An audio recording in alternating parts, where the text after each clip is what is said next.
Magandang araw sa inyong lahat at welcome sa aking channel.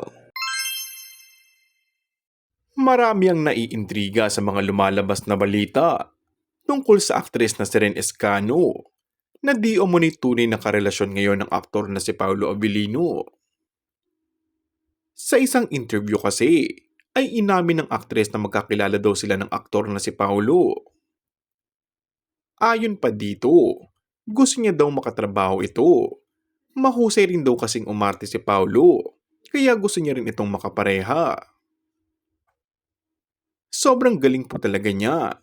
As in wala po akong Prime Video sa app sa phone ko. As in nag-download talaga ako kasi grabe yun din lang. Wala talagang tapon. As in sobra ko talagang idol.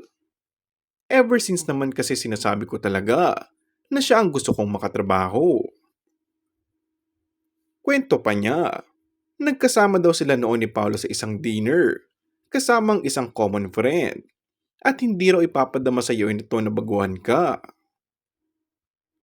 Sobrang down to earth niya, na parang feeling ko parang matagal na kayong magkakilala. Sobrang generous din, sobrang bait, so sabi ko, okay siya. At may mga friends ako na naka-work siya, very professional, kita naman natin. Pagtatapos niya, may nagbiro tuloy na susulutin ni Ren si Paolo kay Kim Chu. Pero wala naman daw dapat ika-worry ang fans ng Kim Pao dahil hindi raw siya basta-basta na-fall sa mga ka-work niya na nagpapakita ng kabaitan sa kanya. Ayon pa kay Ren, focus muna siya sa kanyang career.